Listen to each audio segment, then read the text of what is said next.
هذا ilmoo hijaaba uffatteef manarraa ariitee akka manguddummaa itti galchine dadhabee jiran. Du'eetuman qabrii gala malee jirti. Hanga waan kana lafa keessu mana kiyyatti hin galtu.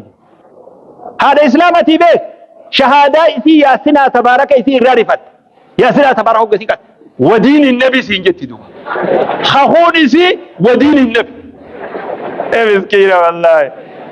Wadiin hin nabi mana kiyyatti hin galtu. ودين النبي بيت أخاه